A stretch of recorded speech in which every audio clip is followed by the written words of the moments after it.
ताडगोळ्याच्या व्हिडिओमध्ये थोडी गडबड झालेली, त्याच्यामुळे हा मी नवीन व्हिडिओ करतोय. त्यांच्याकडून मी नेहमी ताडगोळे विकत घेतो. त्यांना विचारलं की कवळे ताडगोळे कसे ओळखायचे, ते आता सांगतील तुम्हाला. भैया बताओ, कवळावाला कैसा पहचान नहीं का? कौला वाला ये क्या है, ये कौला भी इसमें है। कौला ये थोड़ा पीछे का 2-4 गोला कड़क आता है, ठीक है। अच्छा। ये पीछे का कौला है इधर पूरा। त्यांना सांगायचंय की जेव्हा हे असं ताडगोळ्याचं अख्खं असतं ना, खालचे हे असतात ते कडक असतात आणि वरचे कवळे असतात. त्याचं लॉजिक ते काय सांगतात की नीचे वाला पहिला तयार होता है तो ये कड़क हो जाता है और ये ऊपर का नरम रह जाता है। बराबर, सही, बराबर, राइट। हाँ। ये पूरा कौला है।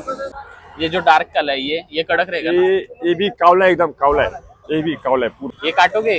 हाँ, काट के इसका दिखाओ। काटो एक। हाँ। हाँ, दिखाता हूँ। ये वाला निकालो, ये हाँ। बघूया.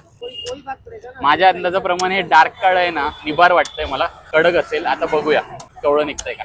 हाँ, मोटे है, मगर कौले। मोठे पर कवळे. हाँ, बघा तुम्ही. येस मित्रांनो, मोटे कौले, कवळा ताडगोळा आहे. दिसायला जाड आहे पण कवळा आहे, नरम आहे. कौले. सो डार्क काळं किंवा लाईट ग्रीन असं काही नसतं. त्यांना विचारून ताडगोळे घेत जा, ते बरोबर तुम्हाला कवळे काढून देतील. मी तुम्हाला सोलून दाखवतो. हा, त्यातून पाणी निघणार आहे.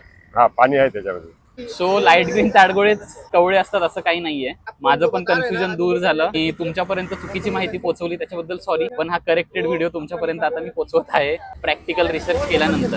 हे बघा, कवळा ताडगोळा आहे, खाऊन बघ. एकदम मऊ आहे. हे बघा, पाणी निघतंय. धन्यवाद.